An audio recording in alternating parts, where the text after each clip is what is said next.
I get my phone to stop talking, that would be My good. daughter goes to public school, they don't say Sorry. that. No worries. Rearrange things tonight, so everybody just get adjusted. There. All right, thank you. Ellen Snyder. Here. David, Jessica. Hi. Tom. Jeff Goldnoff. Present. Tom Jones. Here. Colin. Here. And Brian Ward. Here. Chris Blackstone. Here. So we are missing Melissa. Melissa, I know we could make it, and Juliana. Julie could David make Bell. it. I haven't heard from David. Okay. So I will appoint, we have 2 regular members missing, so I'll appoint Jessica and Nicole both as voting members tonight. Okay. And next I'm going to welcome Emma Fortin. So we now have a non-voting student liaison. Cool. Our official position, so welcome. Hey there. Happy to have you here. And just want to say, briefly, like a little bit about yourself and if you're a member of a club at the school and how we kind of got connected with you Yeah. here. So I'm going to be a junior at Newmarket Senior High School in the fall. I'm currently in about 8 different clubs that involves the community. So my 2 biggest ones that are going to be a connection to the conservation community is Net Zero, which is the Newmarket environmental team, which is kind of all about creating like non-waste throughout Newmarket and helping our community. For instance, we just planted the 4 trees in front of the school right by the sign, so that was my club that did that. And then I'm also part of the National Honor Society and Interact, which was the club that coordinated with Heron Point, which is when we did Newmarket Cares Day, which is how we kind of got connected and how I'm able to be here today, which I'm super grateful for. Yeah, thank you, because I was with the group and that's when it first was proposed. We talked about it last time and here we are. So, awesome. So, feel free to ask questions because, we have a formal process, but we're also somewhat informal, so we're happy to have people ask questions. And so, yeah, feel free to contribute. You're non-voting, as some others are at certain of our meetings, but you're welcome to participate fully. Thank you. Yeah, welcome. Any other public comments? Besides? All right, so we will move on. So we're having a public hearing tonight, so we'll open the public hearing officially at 7:03. So this is a public hearing on whether the Conservation Commission should recommend to the Town Council a contribution of $100,000 with approximately $87,000, the remaining balance of the 2002 land acquisition bond, and approximately $13,000 from the Conservation Fund toward the approximately $2.2 million acquisition and permanent conservation by the Southeast Land Trust of New Hampshire and New Hampshire Fish and Game of approximately 132 acres of the Mitchell family land on Bald Hill and Jacobswell Roads, with the town holding a third-party right of enforcement on approximately 70 acres in Newmarket. And we welcome Dwayne Hyde back this month from the Southeast Land Trust, and we have a map. We have a couple of this other map as well. So if you want to join us and just give a brief summary. And we did have a meeting in between, so maybe you can highlight anything that's changed since we last talked. Will do. So thank you all. Dwayne Hyde, Land Conservation Director for Southeast Land Trust. And I did give a pretty detailed overview the couple meetings ago, so I'm not going to go into that level of detail, but hit some highlights for the benefit of anyone that may be watching on TV. And then, as Ellen said, update you on a few minor adjustments that have been made based on some conversations with the town administrator. So the Mitchell property is up on the map there. It's roughly 132 acres. It's bounded on the west by Jacobs Well Road, and on the east, roughly Hilton Brook, although this goes across both sides of Hilton Brook, with Bald Hill Road going through the middle. And Bald Hill is on the property, which is the highest point in Newmarket. So as you can see on that map, the Mitchell property has pretty amazing conservation context and is surrounded by huge blocks of conservation land, roughly about 5,000 acres of contiguous conservation land that it would be adding to. The project directly abuts the Hilton Conservation Easement held by the town. It abuts the 64-acre Hayden property owned by New Hampshire Fish and Game, and directly abuts 141 acres that CELT owns, what we call Bald Hill Forest. The project as it's structured right now, and will be proceeding forward as, is the left side, the property is outlined in red, the left side of Bald Hill Road, it will be owned by the Southeast Land Trust. That's about 71 acres. It's would be subject to a conservation easement held by New Hampshire Fish and Game. And that's where we would include the town's third-party right of enforcement, and I'll address that a little bit later. That part of the property does include 1.3 acres in Epping. Then on the east side of Bald Hill Road is approximately 61 acres that part of the property will be owned by New Hampshire Fish and Game. We are proposing on the CELT portion of the property along Jacobs Well Road to install a small parking area where there was a log landing now, and then have a loop trail on that portion of the property that then takes you up and over Bald Hill and connects with, I believe it's Hayden Place Road, where we have an existing kiosk. So we create that linkage. Speaking of linkages, this property is really important from a conservation connectivity point of view, in that this is not only part of our larger effort of CELT of connecting Pawtuckaway State Park to Great Bay, which is a huge connection, but also on a more micro level or smaller scale, connecting Burley Farms, where our office is located. If you haven't been there, please come visit. We have a great trail system connecting Burley Farms to Piscasset Greenway, two of those large purple areas shown up there. So we expect to close by the end of 2025. And as Ellen mentioned, the total project cost is roughly $2.2 million.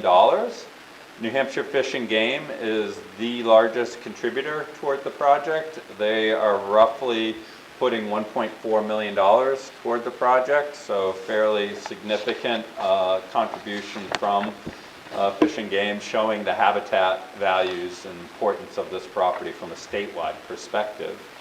Then we are also applying to the Drinking Water and Groundwater Trust Fund for $245,000, LCHIP for $245,000, and then the request here before you of $100,000, and I'll be presenting the project to the Lamprey River Advisory Committee next week for a request of $100,000 also. So the town's request of the total project cost is roughly 4.5% of the cost to do this project. So your dollars are being highly leveraged through this conservation project. Right. The quick question. Yeah. Any financing come out of the Merrimack? I didn't hear No. that from you. No. Was that just not available, or didn't fit the? Yeah, it was more of the project structure was going to be moving too fast to use that. It would have overcomplicated an already fairly complicated project. And I know what that's like. Yeah. The other question I had is on the map, how much currently is connected to that Bald Hill and the abutting parcels? I mean, is there a trail system that runs through that at present? Not currently. To be designed? Yeah, it's to be. There are skidder trails from the logging job that was done that we would largely use. Yeah. But they will need improvement in order to make them more friendly for hiking. And the hill's quite steep in some places, so we don't want to go up the skidder trail. We'll be doing some switchbacks, obviously, there. Yeah. There is an old, back in the day when you used to be able to snowmobile, there is a portion of a snowmobile corridor on the property along that Jacobs Well Road area. Yeah. So that's kind of that old that snowmobile corridor is actually pretty nice to walk along. It was maintained. Is there thought of connecting a trail from Burley to the Greenway? Yeah, it's just a vision at this point. Some sort of bridge or something Yeah, over the Lamprey? Yep, yeah, we've talked about the bridge. There was a bridge across. A bridge in that area off of Diamond Hill or something? Yeah, Diamond Hill further Road. to the south along the Lamprey, yeah. Yeah. What do you think the river's width is at that point? Over near Olympus's piece, Oh, yeah, so it'd have to be good sized bridge. yeah. Some thick rope and some boards. Yeah. Just kidding. A ferry. No guarantees, but that's something would love to be able to Yeah. do. And then as far as what has changed since the last meeting, in speaking with the town administrator and the chair of the town council, we wanted to make it clear that the $100,000 that's being expended of town money is being put toward the Newmarket portion of the property. None of it to be used in Epping, which is a really safe assurance for us to make, given almost the entire project is in Newmarket. And then the legal interest, when we last met, we talked about the town having an executory interest in the easement. And after thinking that through with respect to the Epping piece, if you have an executory interest, it basically states that if the Southeast Land Trust fails to exist, the town can take ownership of the land or the easement. And that would require a subdivision of the land, because we would, particularly if you had an executory interest in the fee ownership, or it would require a subdivision of the easement. And we don't want that, that would be prohibited, and we don't want to create the structure to allow for that, where we can more easily provide the town the legal interest through a third-party right of enforcement on the Newmarket portion of the property. So your right of enforcement won't apply to that 1.3 acres in Epping. As part of the boundary survey, we have the town boundary delineated, so we'll know where that is and can draw that up in the easement deed well enough. So those were the changes that were made from our discussions to date. Otherwise, the project remains the same as originally presented. Happy to answer any other questions.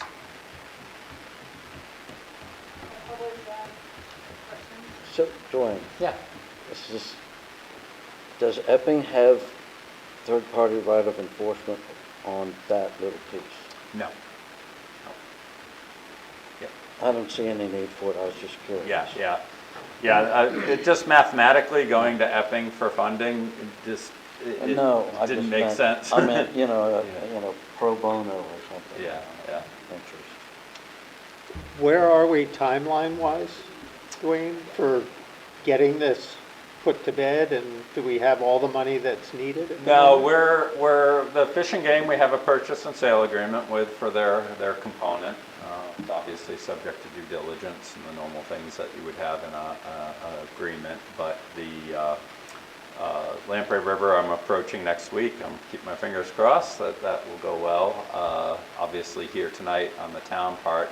The two bigger grants that remain are LCHIP and Drinking Water, Groundwater Trust Fund. We've submitted the preliminary or letters of intent applications for both of those programs. LCHIP's full application is due on Wednesday of next week, so. Oh, no pressure. Yeah.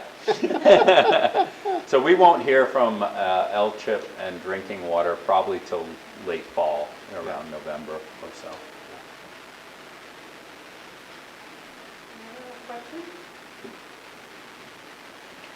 I have a quick one. Yeah. Well, who knows, it feels quick, but, so there's a portion that's fish and game, a portion that's not fish and game. Are all the things allowed on this portion the same as the F&G side, or is fish and game have some things that are allowed that aren't allowed on the other side? It's a good question. Fish and Game won't, I mean, not that it's not allowed, pedestrian access is obviously allowed on the Fish and Game lands, but you're not, you won't see a formal trail system or anything like that on the Fish and Game component, the portion of the property. It'll be more geared toward sports people to be able to use a hunting and fishing community.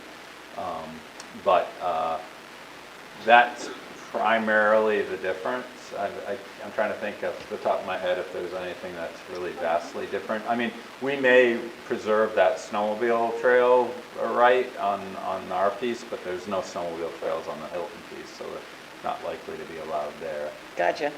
Thank you. Yep, you're welcome. You'd keep it right for hunting on this property, or? Yep, both sides will be open for hunting, both the Celt side and Fish and Game side. Yep. Is it complicated or typical to have divided executory interest like that?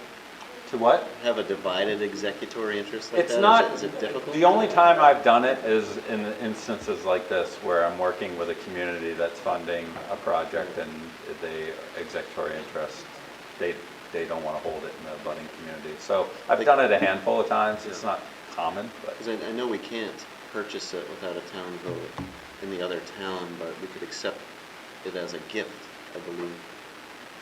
That's the RSA allows for a town to accept interest as a gift, but not pay money. Yeah, I didn't even want to bring it up. Yeah, I think, hate the situation. yeah, I think the message I was hearing, and I may have been misinterpreting, misunderstanding from the town administration, is that they'd rather not have any. Oh, okay, any yeah, that's the part. No, I think it's pretty clear, that's Newmarket. So have we committed our funding? No, we're going to close the public hearing once we're done, and then Yeah. we'll have a discussion and then vote to decide to move forward. So if there are no other questions, we can close the public hearing. So no other public here, so that's 7:17. So now we can have further discussion, or when we met with the town administrator, I was with Steve and the town council chair, Katana. And so Steve asked me to draft a resolution for the town council with the assumption that we would discuss it and have a vote. And so I prepared a resolution, which I think I sent to everybody in their packet, but I can read it. It's not too long. Right. So this is a draft, this is something the town council would then vote on and approve and perhaps modify slightly. So a resolution supporting a $100,000 town contribution to the Mitchell Land Conservation Project and acceptance of a legal interest on approximately 70 acres in Newmarket. Whereas the Mitchell family has signed purchase and sales agreements with the Southeast Land Trust of New Hampshire and the New Hampshire Fish and Game Department on approximately 132 acres on Bald Hill and Jacob Well Roads. That includes portions of Newmarket tax maps R7, lots 21, 21-1, and 27. Parentheses 1.3 acres is Epping tax map 18, lot 32. And whereas, while most of the funding for the approximately $2.2 million project cost will come from New Hampshire Fish and Game grants and private gifts, CELT requests a town of Newmarket contribution of $100,000. And whereas Town Council Resolution 2009/2010-16 conveyed the responsibilities of the Open Space Commission to the Conservation Commission, which includes identifying criteria for the acquisition of land and priority areas to acquire from willing sellers, consistent with the purposes set forth in Article 3 of the 2002 town meeting known as the Land Acquisition Bond. And whereas the Mitchell Land Conservation Project fulfills the purposes of the Land Acquisition Bond and the Conservation Commission supports contributing approximately $87,000, the balance of the bond, towards the Mitchell project. And whereas the Conservation Commission has approved contributing approximately $13,000 from the Conservation Fund to reach $100,000 as a town contribution to this project. Now therefore be it resolved by the Newmarket Town Council, essentially that they support that, what we proposed. Thank you. So I think if the discussion, we would have a vote to approve this resolution to forward to the council and provide a letter of support to CELT, basically stating this. I'll make a motion. Okay. Do I have a second? Second. Second, Chris. Any further discussion? I'll just say that it was discussed at the planning board briefly when Councilor Blackstone brought it up, and it was supported by the planning board. Okay. And I do believe the town manager also brought it up at the town council meeting before, so Brian, you may be aware of that. So, okay, so all in favor say aye. Aye.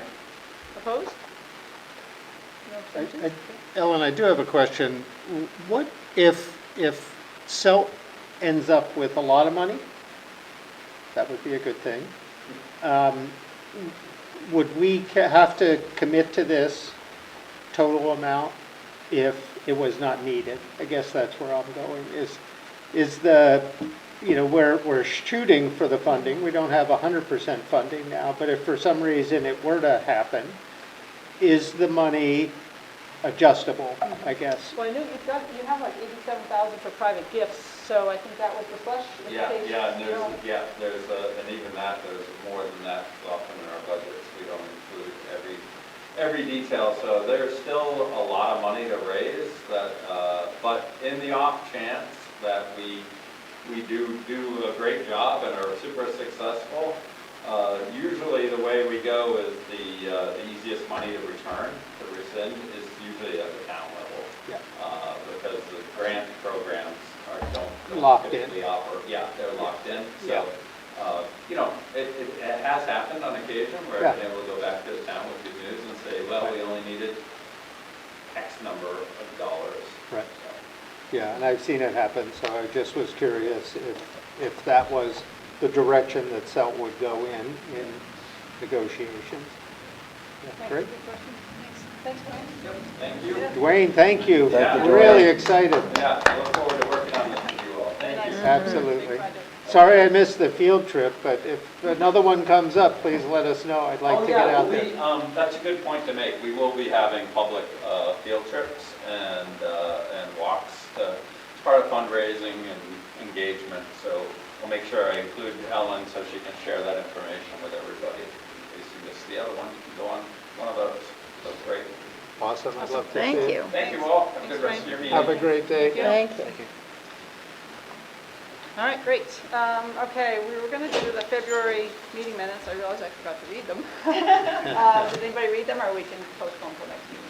I mean, I read them, I only have a comment on one part of it. I read them, but I Okay, have well, no you can make a comment. motion to approve them. If you Well, read them. And then Just you got could- a comment, right? You have a Should I comment? do that before or during the discussion? Oh, you can do it now. Okay. Let me scroll to, I'm not reading the news here. In the planning board town planner report portion? I tend to mumble, so I don't doubt that. Hard to hear on the tape, so, so when, sorry, I don't have the line. Yeah, discuss some changes to the site plan regulations. The members discussed the possibility of TRC prior to the site plan being brought before the full planning board for consideration. You got that? And that,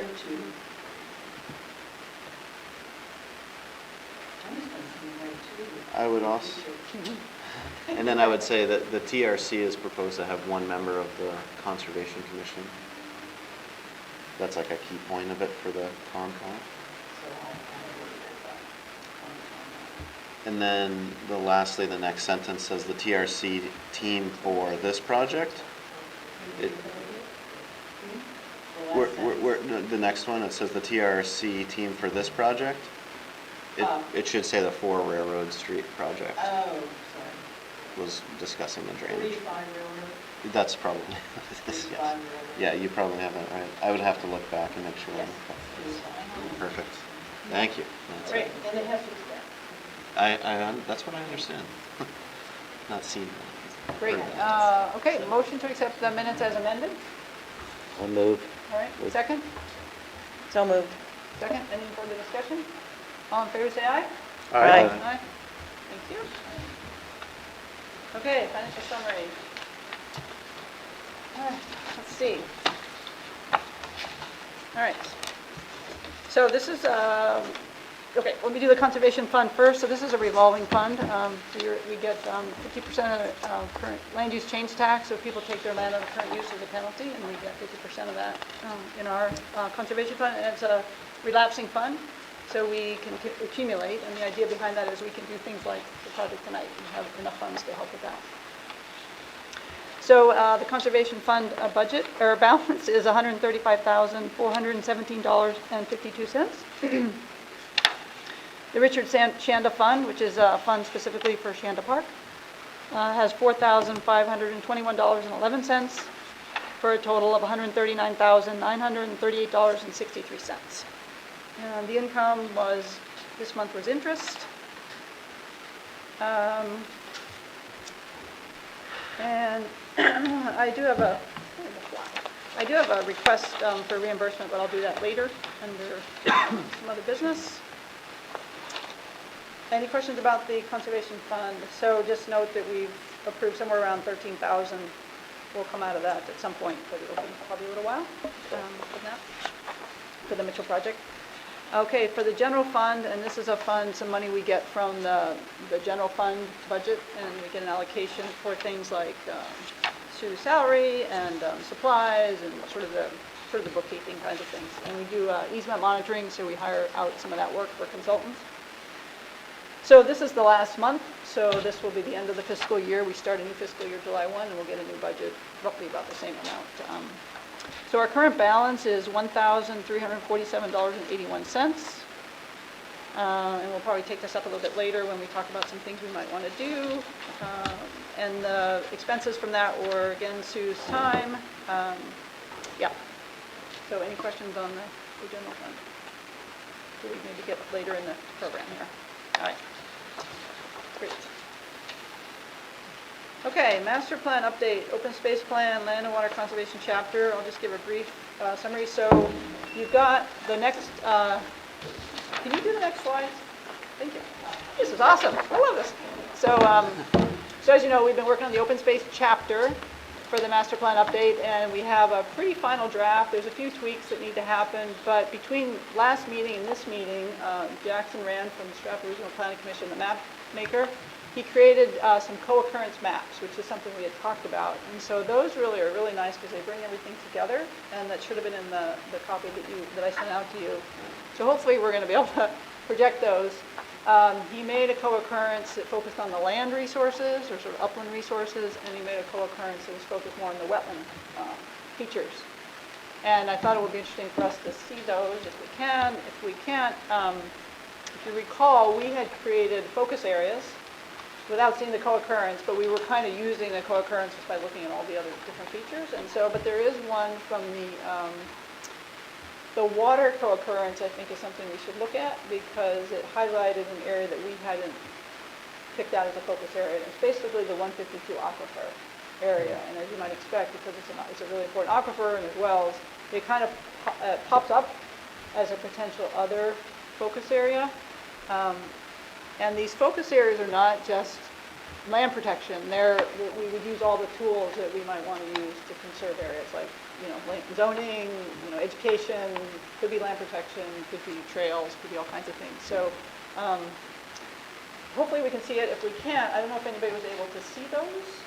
Yeah, I was trying to. Did you see them? They're the yellow and they're really, yeah. So for those that were able to see them, what do you think about the one that shows the water resources? Does it? I think it's fantastic. Can you see what page? What page? It is on page 50 of 78. Yeah, it is also page 50. Yeah, I think it looks great. I like the fact that the already conserved land sticks out above the co-occurrences, so you can see where kind of the actual areas of non-conserved to focus any efforts on.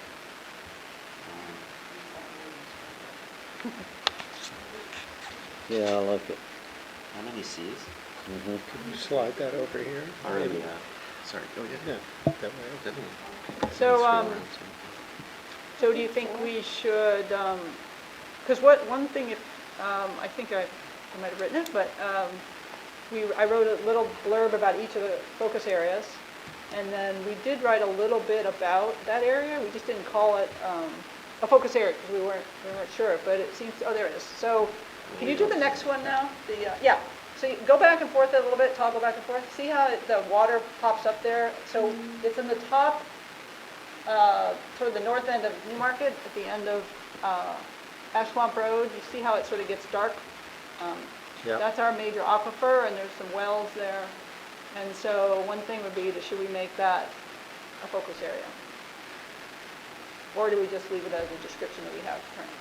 I will say that at the planning board meeting this week, it was discussed modifying overlay districts and zoning potentially in that area to encourage different types of development.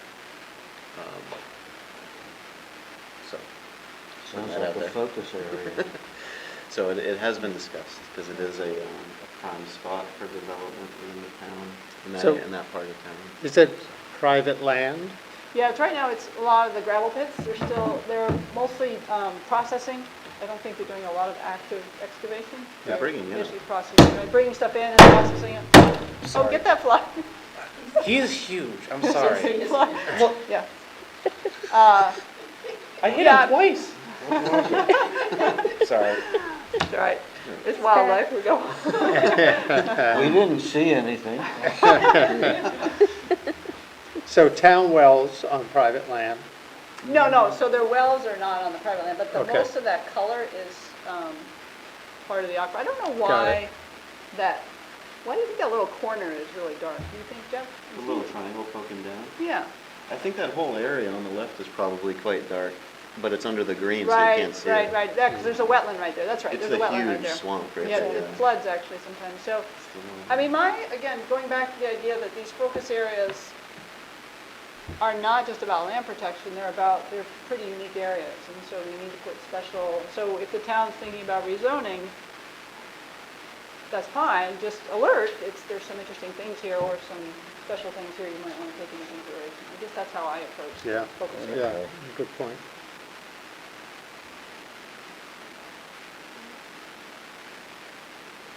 What do you think? So how do you prioritize that? So we would just put another purple, so it would be something we would recommend, because we were writing the open space plan, and we just think we want to add that one, because now we have this co-occurrence map, and we would just make another, those purple circles are not exact, they're just basically highlighting the area. Right. It's not like we're Yeah. looking at exact parcels. So what we would potentially see is a circle right to the west of that? We would see a circle, upper- it's kind of that ash swamp, Route 152, See where the Lee Durham town, where the Lee Durham town line comes Yeah. down? the pointer. Yeah. It's just below Just that. below that, yeah. Yeah, Yep. yeah. You know where the landfill transfer station is, that big brown, I don't know what. That's what the brown. That's a focus area. That big brown square, just north of that. Yeah.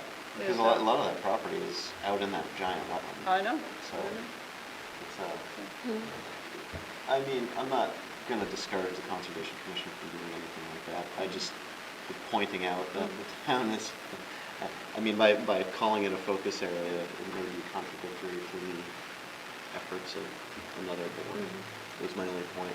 Well, But it may be a wise way to encourage them to take that into consideration. or More so than we could leave it as is, because we do talk about it, and it's not like, this is in the open space plan, the map, and it's not like it's going to be ignored. So, either way. Beyond the pits, there's also a large, it's a former pit, but there's another property just south of the, I think there's 3 pit properties, and one is an old pit, it's not a pit anymore.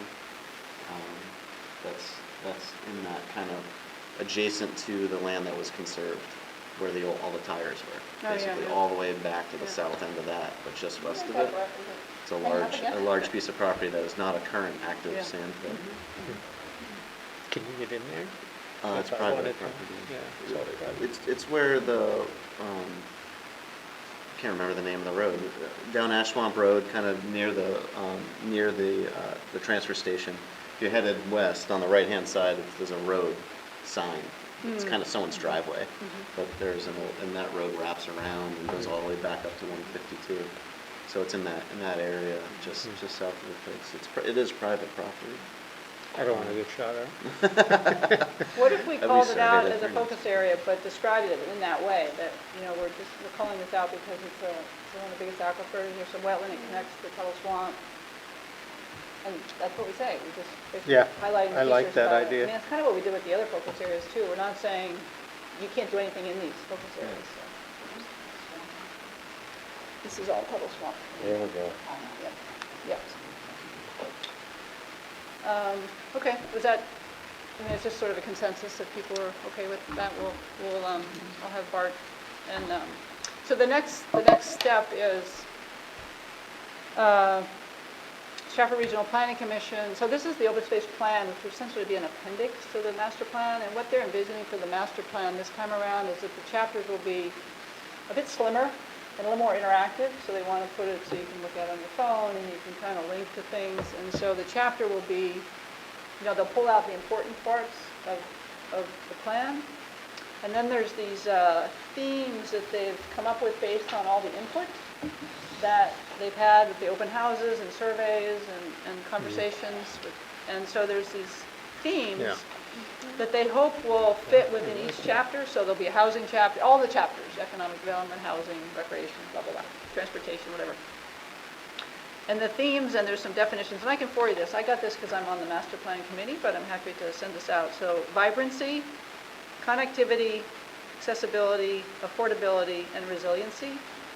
So those are the themes, and then under each chapter, you would talk about those related to that chapter. So what I said, we had a master plan meeting last night, so I said, well, for the open space chapter, you could talk about vibrancy as, rich biodiversity and wildlife and forests and, lots of different habitats. Connectivity, we talk about that all the time, right? Trails, people, getting people connected, keeping wildlife connected, aquatic connectivity.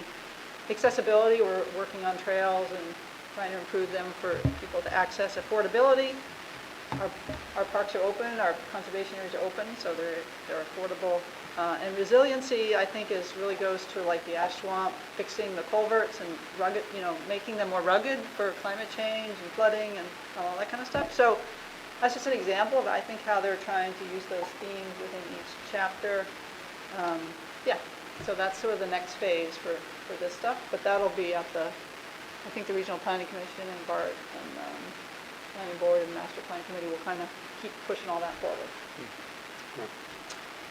One thing I don't know if there's one parking area that's not on here that maybe you want on the map.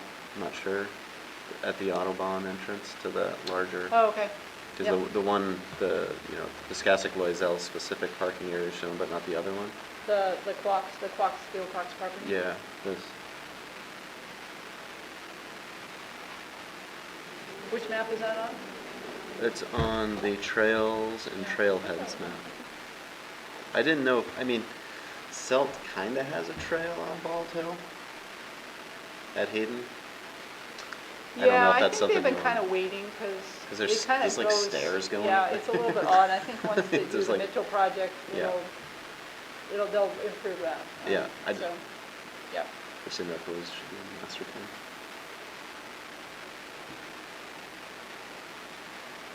All right.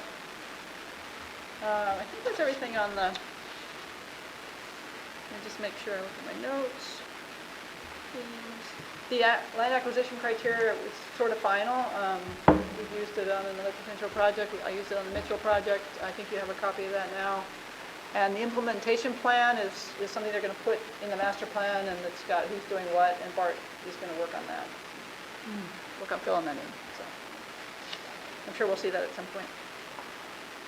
So I think we've done a lot of our fulfillment of our master plan work, which is great. Thank you Yeah. for that. It's been a long It's awesome. 6 months, so. that Thank was you, good. Ellen, for putting most of that together in this format. Much appreciated. Thank you, Ellen. I like the town, so I'm happy. All right, so committee reports, town council. Finally over to you, Brian. Hello.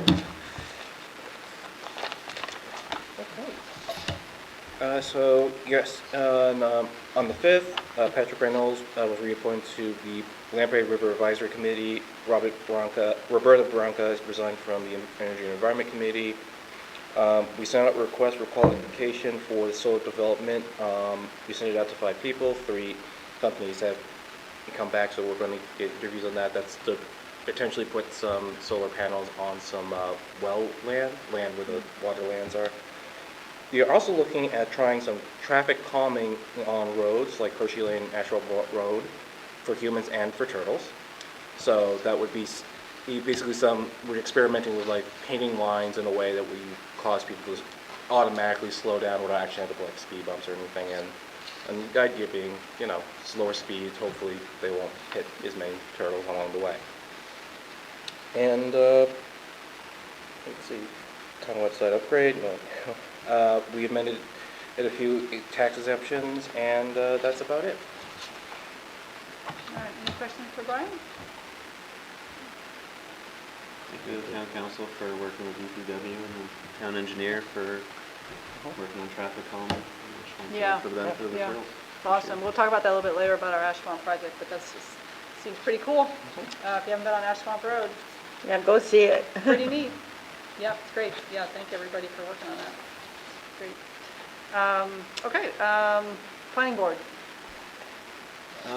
Basically, we spent a lot of time working on master plan questionnaire that we're sending out and debating different questions. And we also, I think the one item that might be of interest to the Conservation Commission that we discussed at great length was the rezoning effort for the north end of town, kind of the Dame Road, Bay Road in between area, kind of creating 2 new zones. It does affect other parts of town, but basically it's a very lengthy discussion, and there in the packet you can kind of, I would encourage, if you're interested, to review the planning board packet for the meeting and look at the 2 zones, the proposed zones currently, the T4 and T5 zones. There's a lot of different criteria in there. Essentially, it's kind of a way to encourage development in those areas instead of being kind of spread out throughout town. So close to the downtown area, you know, there's some stuff approved in there from back in the 80s that could be built,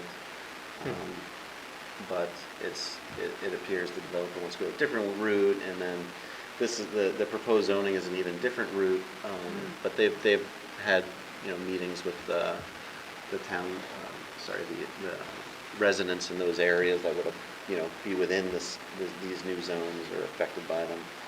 But we did talk about modifying some of the limits of it, so there'll probably have to be more meetings with other people in other parts of town. They talked about modifying basically the zoning.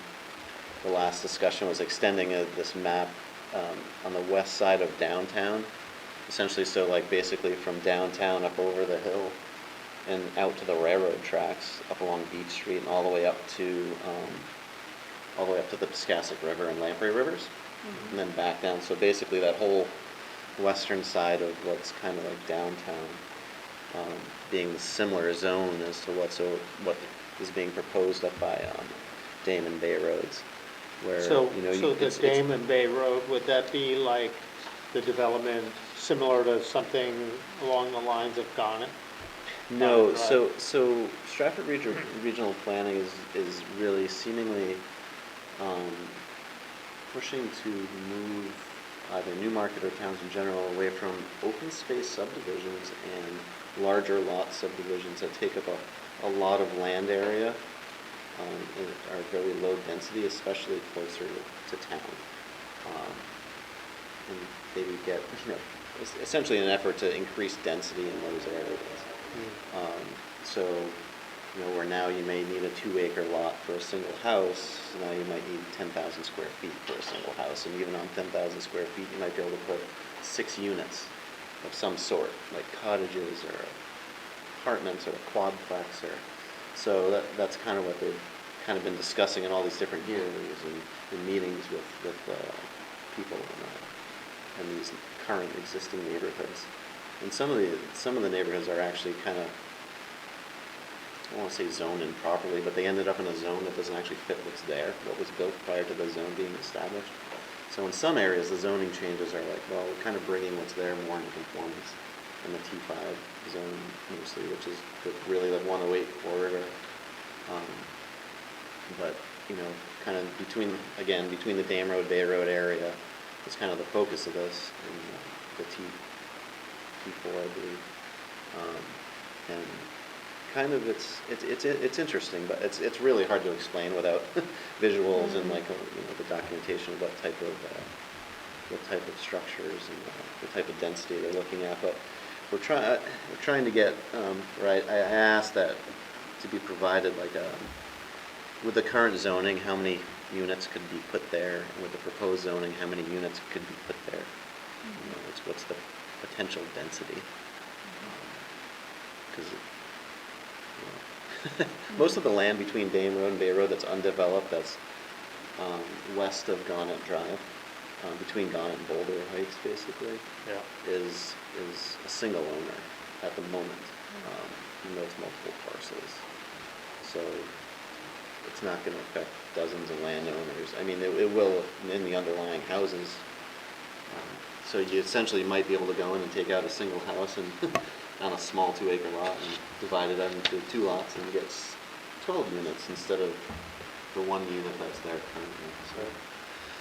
So yeah, encourage folks to go look at it. It might be something Concom's interested in, and if, you know, the commission wants to provide comments to the planning board about it, you're welcome to come to a meeting or pass them through me. I'd be happy to pass them along. I think it's probably the one big thing that's determining the future of Newmarket, Yeah. is that whole That's good. issue.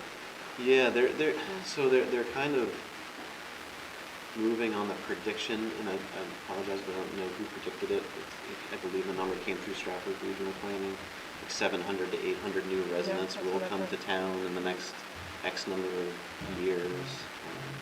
2030, I think, is the number. Yeah. Or 2030. Yeah. Expressed that I'm not a full believer in modeling or exponential growth, so kind of curious about that. You know, what are we looking at for density? This discussion of the impact on roadways, and there's very little discussion at the level at the planning board level about natural resources in the area. So I think at the master plan committee, the regional planning commission is also doing this sort of build-out analysis, which Right. is something towns do. And we talked about it a little bit because it was a first run, but we had some questions about how it's a model, and there's some errors just because that's how models work. But I think the flavor of our discussion last night was we don't necessarily have a lot of places to build houses because we have a lot of constraints, for better or worse. And so we have to have that conversation about where do we want to build, and do we want to build a lot more? Like, I think we're the community, we get to decide that, so that's part of that conversation. To what density? I mean, to Yeah, me, like- that seems Where? the Yeah, biggest. exactly. where Yeah. to encourage the density, I Right. think, is the Yeah. big Yeah. question. Yeah. And a lot of people, when, you know, the meetings that I went to over at the high school, where folks were putting dots on maps and sticky notes on maps, a lot of folks were putting sticky notes in that Bay Road, Dame Road area for where density could be placed. I don't think it's, you know, it's kind of been a vision of the town for a long time, as far as I remember, getting more development at the north end of town. And people pointed towards it. All right. There's already an approved plan. If somebody wanted to build some units out there, they could. All right, any That's other it. questions thank you for that update. Did my best in Bart's absence. He Yeah, usually does no, a he good had, job of providing them. this is like the fourth meeting tonight, he had another one tonight, so he's got a lot of night meetings this particular week of the month. Riverfront Advisory, so Sam, Kenny is still our rep. They're working on various things. The Moonlight Brook caution sign that we worked on, paid for, I think, is now up on Moonlight Brook, although the QR codes, which will refer people to more information, is not quite done, and they're still working on Don't Feed the Ducks, Don't Feed the Wildlife signs, so hopefully those will go up. And one of the things they're very interested in is connecting with the school. So we have the Riverfront Advisory Committee, which is an ad hoc committee created by the town council to focus on the riverfront specifically, so they, again, meet monthly.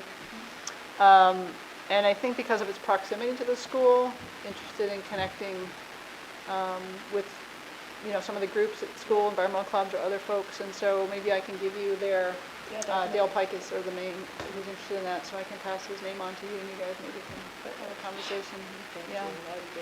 Yeah, I think that'd be a really neat connection.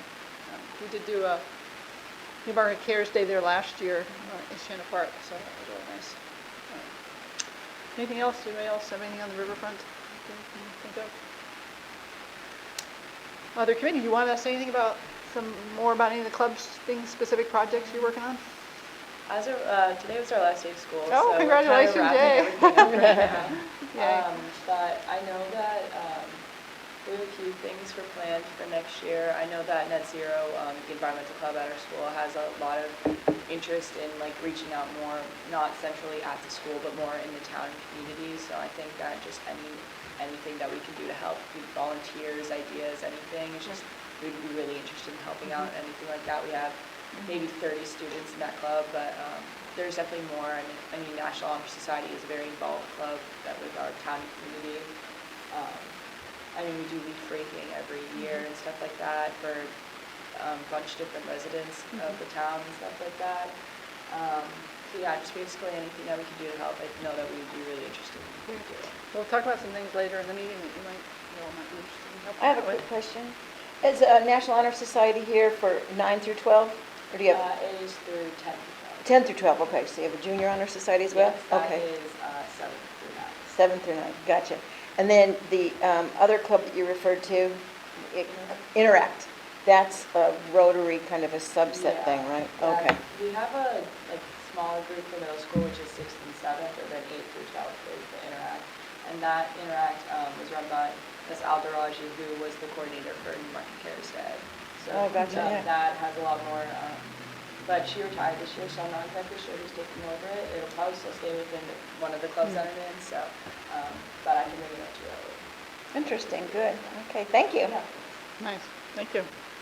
Any other committee reports? Anything, Bruce, on here? You have anything? Anybody? All right, moving along. Okay, so trails, Old Lee Class A Trail. So this is out off of Grant Road, then you go down Neal Mill Road, and it was a Class 6 road. It got changed to a Class A Trail, which means we can put some money into it as a town and do improvements. So if you may remember that... I'm sorry, what did you say, Ellen? And do a what? We can put funds into improving it when it's a Class A trail, Yeah, as opposed to a Class 6 road. yeah. So now it's a trail. So you may recall at the last meeting, I said I was going to apply to the Great Bay Partnership first and then go to LRAC. Well, it turns out a day later, Suzanne at LRAC says, well, we're going to talk about grants. You want to submit your grants? So I'm like, okay. So we did that, went to their meeting, and we got approved for the $5,600 for the old Really? trail improvements. Very cool. And the cool thing is DPW is going to do the fixes to the bridge to make it a little bit more safe, put a railing, and they're going to do all that work. And the funds will come out of here for the materials. And then Greg DeSanto will do the contractor will do the work probably hopefully July or August. And then, yeah, so that one we're pretty well, and we're going to do a little Piscataqua River sign, like a little educational sign like we've done at some of the other properties. So I'm going to work on that for if anybody's interested. That was 5,000 something? $5,600, and they pay for the whole shoot and match. Thank you. Super nice partner. Really? Yeah, and they do it right there. It's just, and the beauty of it is it's, you do the work and you write a report, and the report is basically the work, and you just show some nice pictures. I thought you were going to say that Thank you you. spoke to them and applied, and they'll get back to you in a month, but they just do it right there. They did it right there. I'd wait till you hear the next one's even, is just as good. Okay, so do you want to do any quick update on the Boulder Trail, or you're all set for I think we're Yeah, all set. yeah. We're still waiting for Bart to communicate with liability issues. and okay. I'll try to reach out to him when I have a chance. Cool, thank you. All right, other projects, prime wetlands mapping update. We applied to PREP, the Piscataqua River Estuaries Project grant, and we were fully funded for that for $15,200. So we have a call with their grant coordinator. It was supposed to be today. It's going to be next week to just go through the process. You know, how do we invoice? And Mark West will do that work probably this fall. He's very busy, but hopefully he can get us in and do the mapping update. Can I ask you a really quick question Yeah. about that? Can you find out from Mark if, when he updates the maps, I know it's kind of a question we've discussed before, and he draws that line on the map, is he trying to identify the underlying wetland system as a prime wetland, or he's trying to delineate that jurisdictional line of the edge of the prime wetland that should be used for development? I think he's doing it, so it'll be the zoning. It will be a zoning, right, overlay. And so it's... That specific line he draws? Well, Stratford Regional will overlay it on the tax map. So they'll get Mark's maps, and they're going to be the ones to overlay on the tax map. So I don't know. You know what I mean? Like, so if somebody goes for... No, you have to do a separate delineation, I think, if you're going to do a project. So the underlying... I don't think- So basically, it's identifying an underlying wetland system that is a prime wetland. Yeah, I think you still have to do your own delineation if you're going to do a development. I know you'd have Yeah. to delineate the edge of the wetland, Yeah. but is the line he's drawing the jurisdictional line, or is... Because there's a difference between the wetland and prime wetland, Yeah. and so... Yeah, we're only mapping the prime wetlands. There's still the underlying wetlands that may be bigger than that.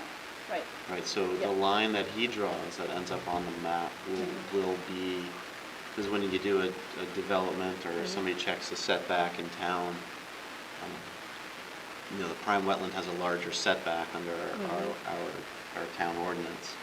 Is the line he draws the jurisdictional line that should be offset to control development? That is the edge of the buffer, or is that line, or is he saying, hey, there's a prime wetland within this wetland system. You need to have that specifically delineated by another scientist on the ground. Yes, It's been a question of debate, and if he's redoing it now, it would be nice to know at least the scientist performing the work's perspective on that.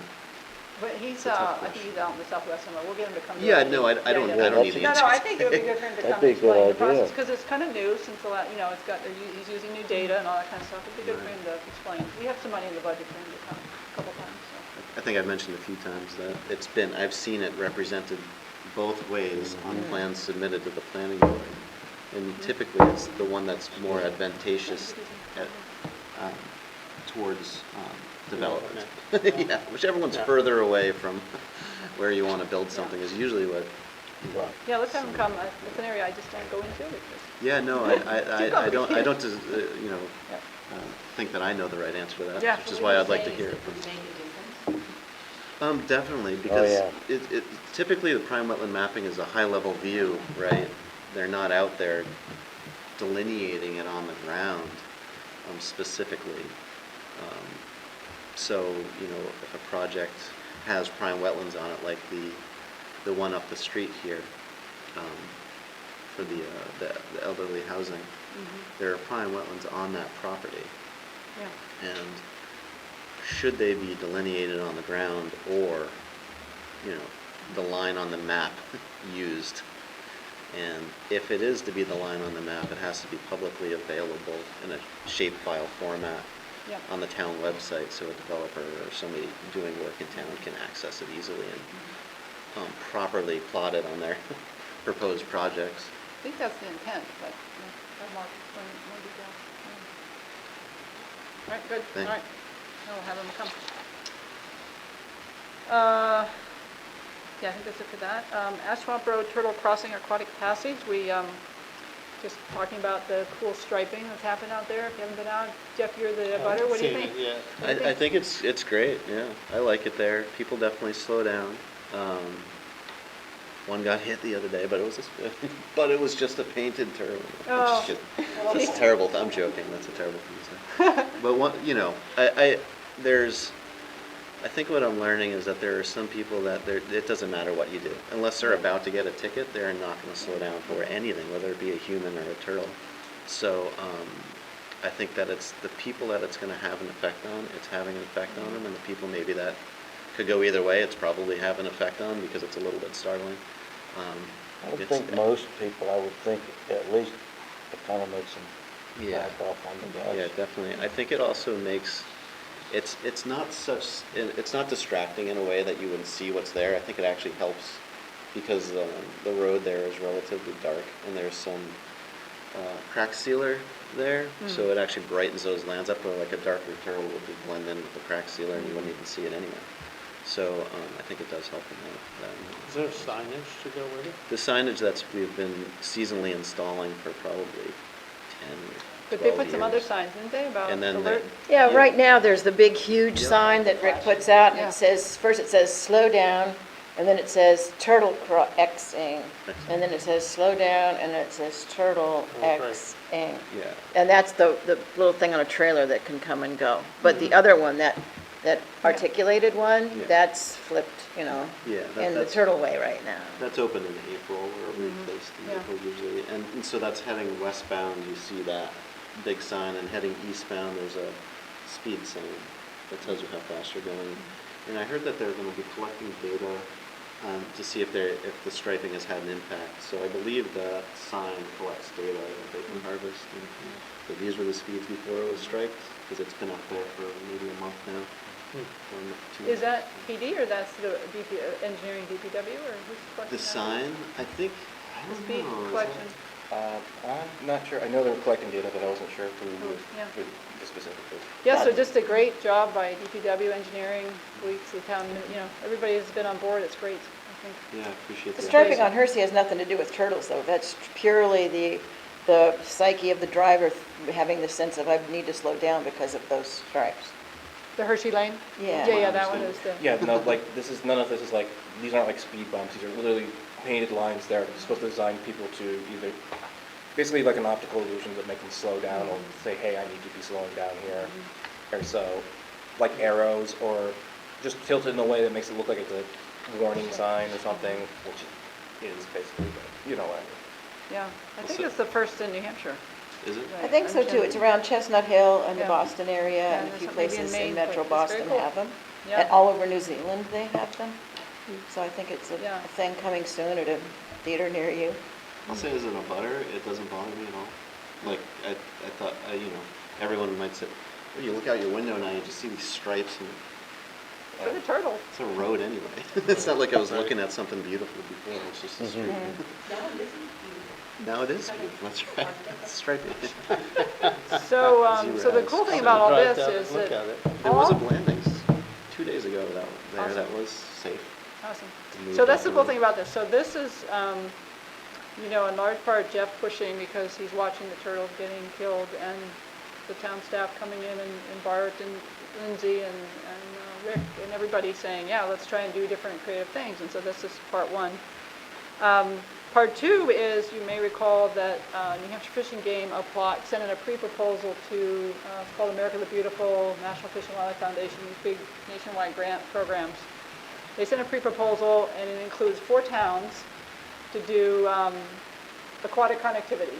So Ash Swamp Road we're one of the towns. I don't know where the other 3 towns are. And they were told last week that that was accepted and to submit a full proposal. Wow. Awesome. Oh, that's wow. grand. So, Nice. so Lindsay's kind of working on the town side, and the estimate for everything from A to Z, as far as I understand it, for the Ash Swamp, so new culvert, fencing, planning, design, the whole bit is around $1 million. And you need some match, which is around 100,000.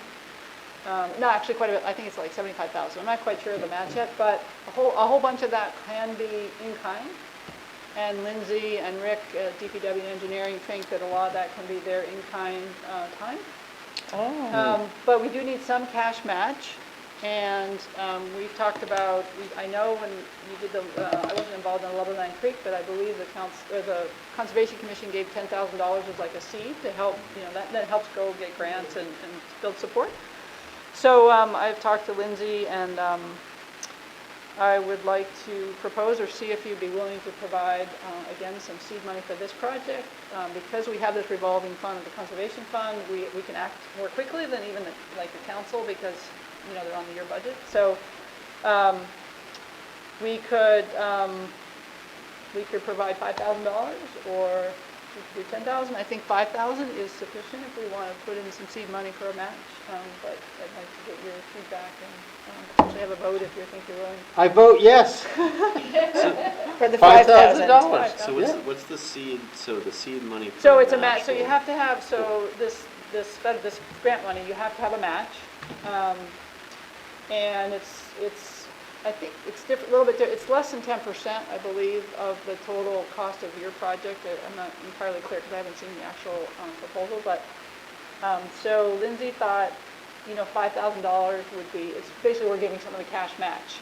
So is it basically just to say the process has started, we're Yes. serious And about so this? Fish and we're Game getting can go this. back with because their full proposal is due in July. Yeah. So they don't have a lot of time to gather everything, and these are very competitive. And so if we can show, Conservation Commission, and also back to the council to say, we're contributing 5,000, this is a great project, it's based on research, turtles are dying, it's going to be good for flood control. It's not just for the turtles, it's for aquatic passage, it's for flood control, so DPW doesn't have to keep going out and clearing out the materials. So, so that's.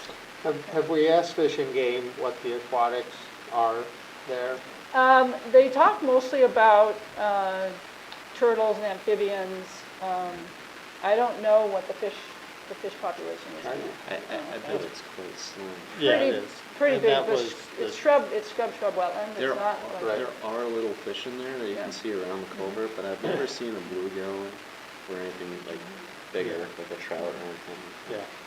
You But know, there is a blockage, I mean, it's not great passage for cars. Because it does connect, you know, it connects straight to the Piscassic, but there's several beaver dams in between the Piscassic and there. Right.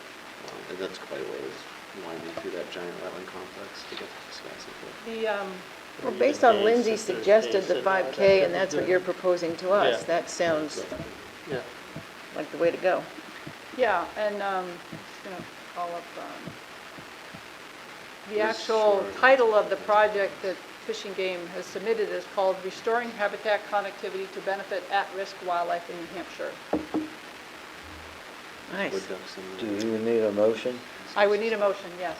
So I think, moved. Colin did a motion, so we could I'll do the use a motion, second. yeah. I beat you to I'll it. second. Okay, any further discussion? All in favor, say aye. Aye. Aye. Awesome. Tom? So I do think that, as I mentioned to you, that Joel DeStagio, who took over Trout Unlimited for me when I retired, said that if there are grants that are going in where there could be some benefit to, say, Trout Unlimited is behind the project, if we can determine what species are in there, and I'm sure Fish and Game has electrofished it, that would be beneficial. And I mean, we just need sort of technical support, let's say, from them. Yeah, Could be valuable. yeah, even in time, like, Yeah. yeah, that would be part of the match, I think. Yeah. That would be cool. I would think LRAC might be interested in helping with in-kind matching. Are they allowed to give? Yeah, so apparently, this is, you can't use federal match. Okay. And LRAC money is federal, comes from the National Park Service. I think that's, and same, actually, ARM money is also, you can't use it as match because it's wetlands and there's some federal, it's kind of confusing, Yeah. but.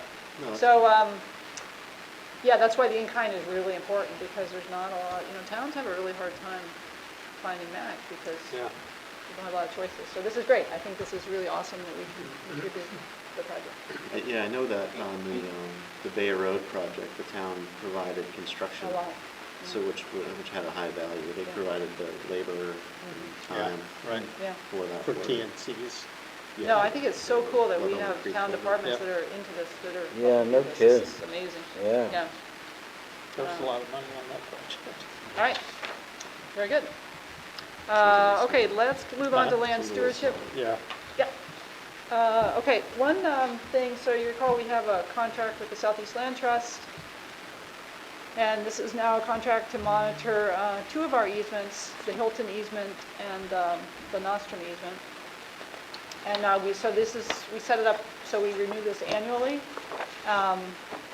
And I just want to bring it up now. I don't think we should necessarily vote on it until July because we want it to come out of our next fiscal year, which starts July 1. But just want to maybe get your sense that, we're interested in doing that again. We budget up to $1,000. It runs around $800.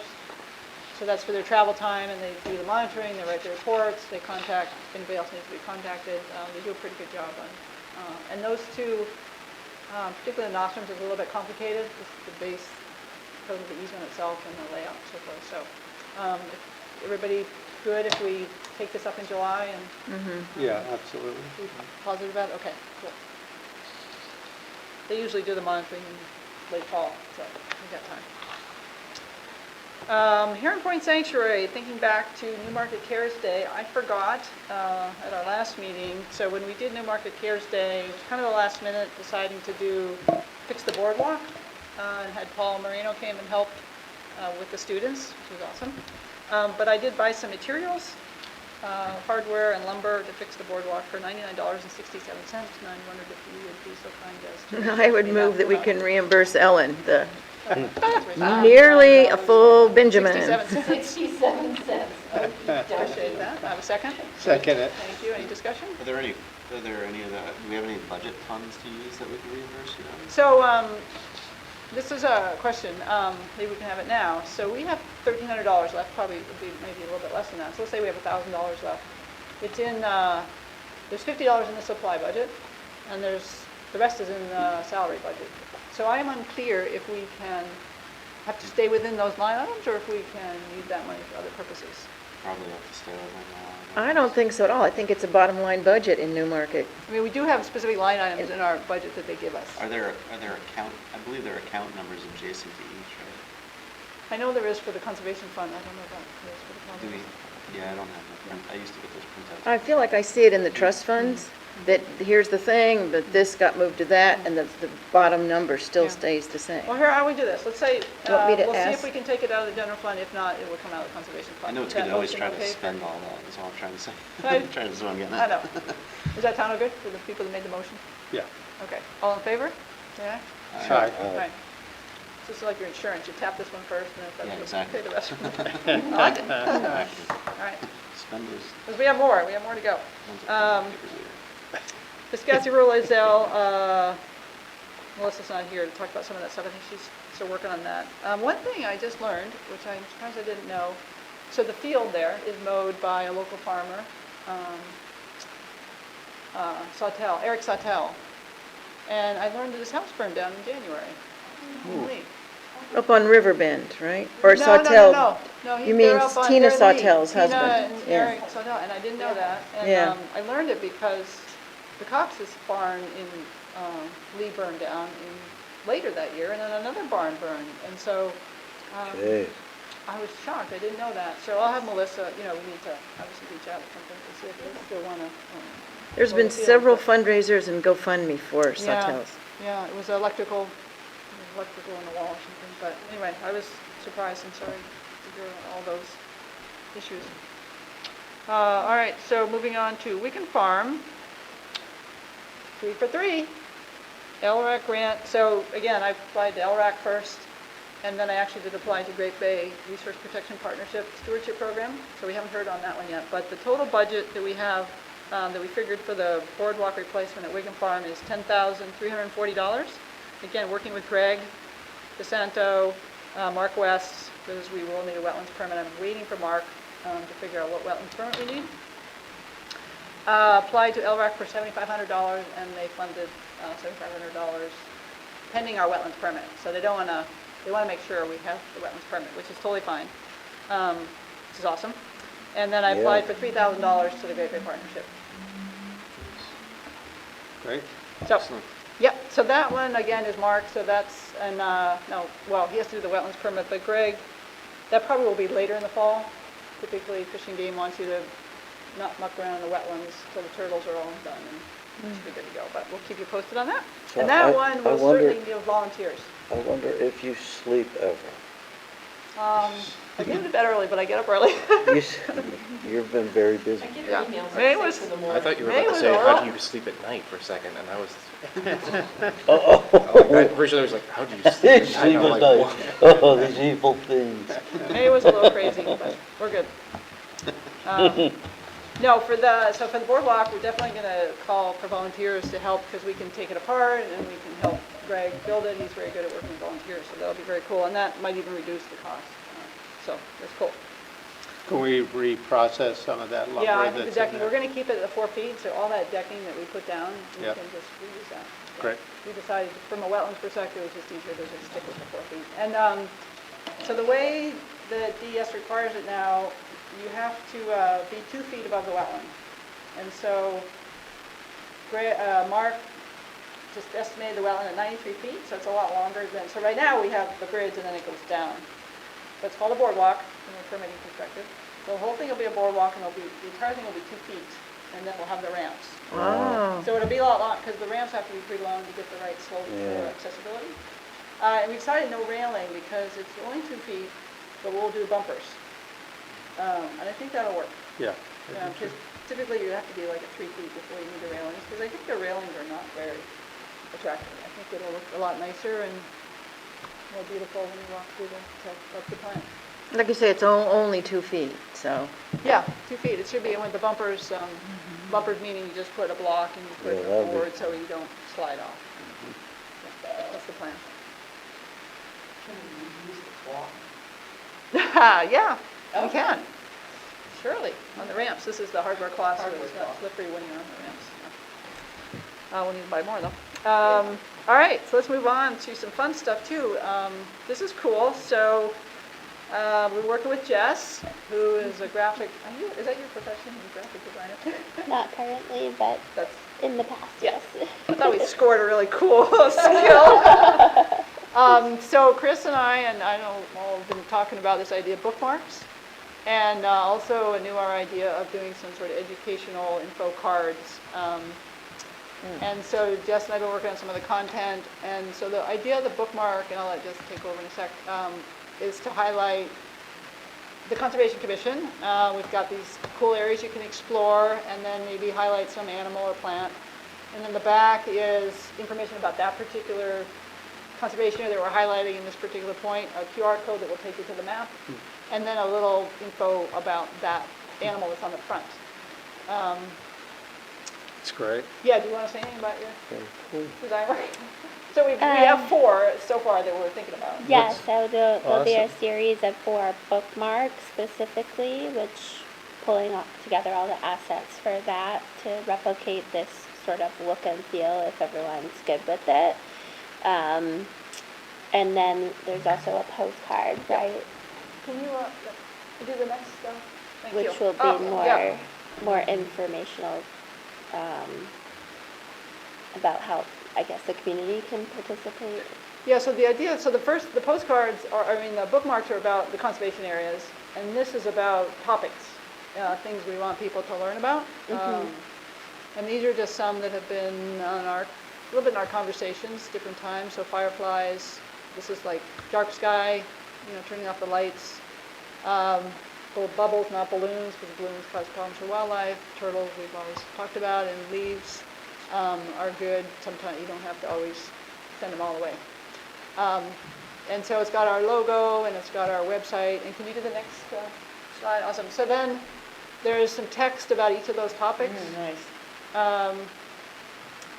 And this is, it'd be nice if some other people read, I wrote this, it may be too much text, I don't know. It'd be good Yeah. if some other people read it and did some editing.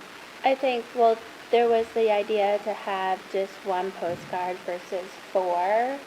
I think, to me, 1 makes sense, because then it's like the full shebang. Yeah. Everyone gets the whole thing. They don't, like, pick and choose, I guess. I don't know how they're going to be displayed, but for everyone to have all of the information.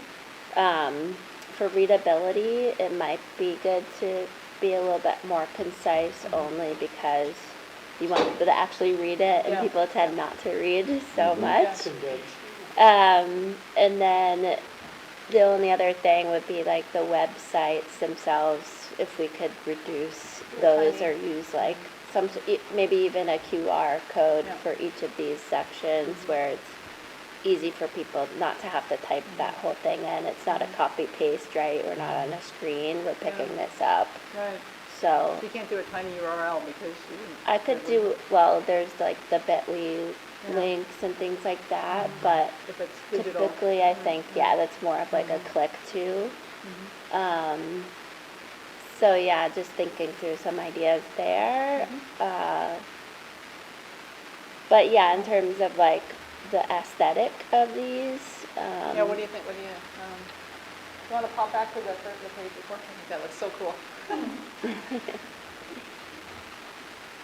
So is that a postcard as opposed to the bookmark? This is like yes, so this big is or a something? postcard, and we're contemplating 2 different sizes, whether it be an 8.5 by 11 or 5 by 7. There are other sizing options that we can look at too. Maybe something in between would be good, just because the 8.5 by 11 sometimes can be a little bit awkward to Yeah. pick up and keep, I guess, and like I don't like to keep a lot of paper like this lying around my house.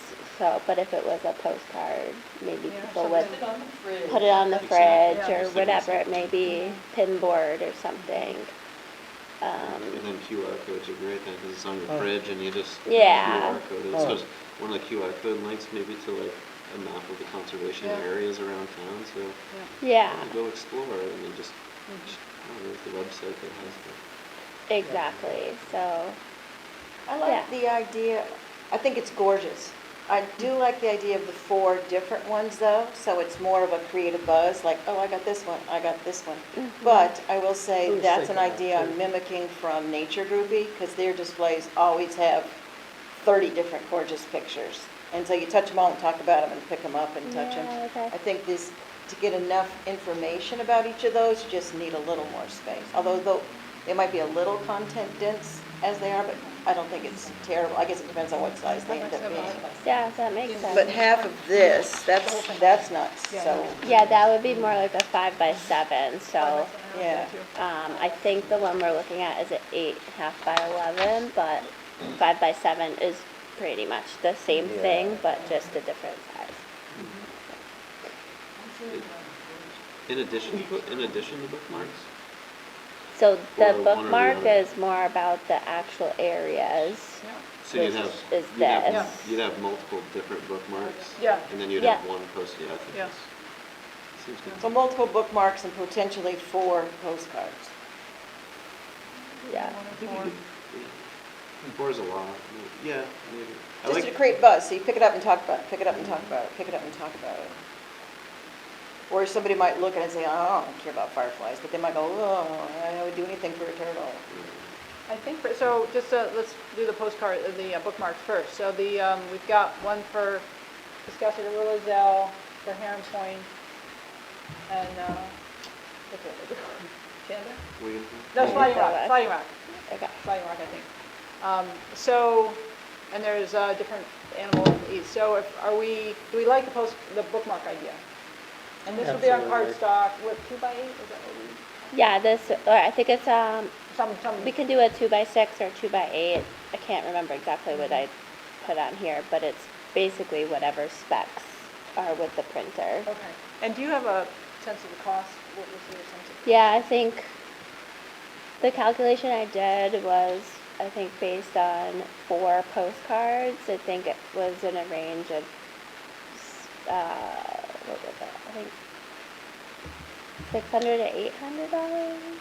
That's for the postcards too, and the bookmarks? Together. Yeah. Yeah. Is it cheaper to do it that way, or does it matter if you do the bookmark separate from cards? So they're priced by, actual run. Yeah, so each postcard is a run, like Yeah. each one, right? Yeah, For each bookmark, one right, separate. okay. So like, if we just did this one, let's just say, what, if we did, I don't know, 100 or whatever, what would we get? So probably around $60 to $70 for one. Yeah. I like this a lot because it mimics the look that we have going already on the Facebook post that Melissa has been doing. There's that circle that says something with the blurb that goes along with it. You know, I'm just thinking, I'm wondering Multiple of others, if it could be, they might. here's the bookmark, and then here is one of the postcards, here's one of the postcards. So there's the picture here and the text there. So it's like a perforated? No, it's Oh. professionally cut. So oh, that's 2 cuts on a page. So that gets a little bit more tricky. Yeah, 2 cuts on a page is tricky, yeah. Yeah.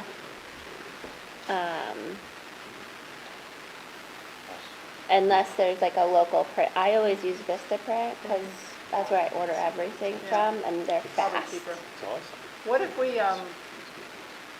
we did the postcards, if we could find the funding, if we could figure that out, if we did the bookmarks, I mean, and then I think we need to see a print of the different potential sizes of the postcards, because I don't think we're sure on the size. And Yeah. maybe is it too much work to create one, and then maybe to create an individual, like what Chris is saying, so we can see if we like, we'd have to redesign the layout a bit.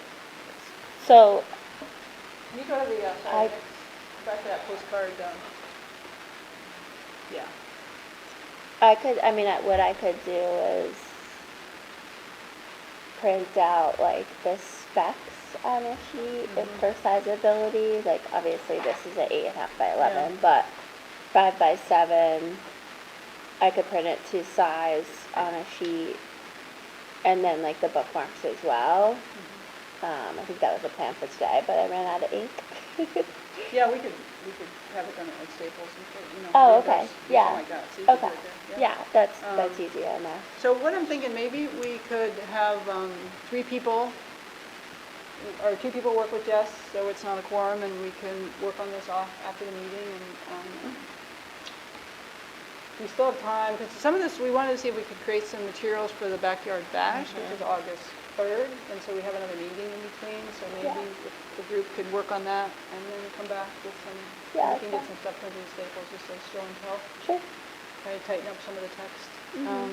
Yep. Do you want to work, would you Yeah, want to work on this, I Chris? love text tightening. Yeah, I thought you would. So, We have an editor, great. I'm happy Well, to it's pass funny, off because anything if my anybody eyes else. just landed on the upper right-hand corner one, which says, balloons will return to Earth. And it felt like, no, that sounds like a good thing. Like, oh, you know, ashes to ashes, dust to dust. They Yeah. don't return to Earth. They like screw up Earth. So return to the ground or something. Yeah. Yeah, so that'd be great. Is anybody else? I'm happy to pass off my time if anybody else, or I can stay with it. So. All right, 3 of us. The 2 of That's us the deal. can do, you I'll can do help. it? Yeah. Okay. You guys work on it and I'll comment. Great. Are we gonna put the, if there are leftover bookmarks, will we ask the library to put them out? Yes, we wanted to partner with, that was one of our ideas too. And those realtor bags, the newbie bags at the town hall, we Yeah. can have some. So here's what we want to do though. We want to,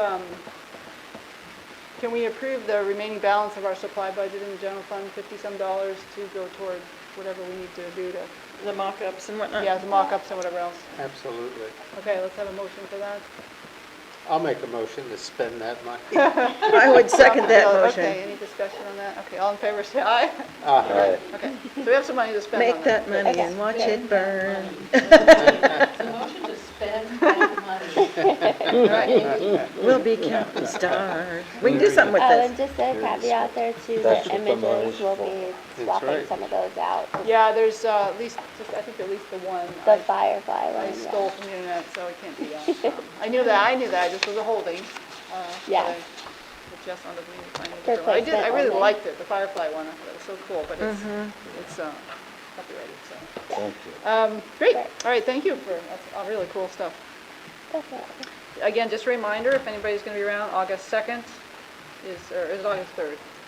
Friday, August 2nd. It's a Friday, The August first 2nd. Friday in August. And I talked to Bart, and he is going to, I think he's going to buy a tent for the planning office, and we get to use it when we need it, for our split, so that's cool. It's so fun, so you might find out that we might be able to use the balance of our general fund to help Yes. cover that cost. Yeah, do we want to make a motion to say if we can do that, we can, that will cover the buying these things. So, And when does the budget reset again? July 1st. So soon, yeah. So But I that's why think we can invoice a week into July. So we have a little bit of time if we, This would be a good time to make that, why don't you make that motion? I make that motion. If we can use the remaining balance to fund our yeah. outreach efforts. I would second that. Second, does that make sense, everybody? Okay, from the general fund, this is the general fund. Okay, all in favor, say aye. Aye. Awesome. Nice I'll job. check with Carol in finance, they're very helpful.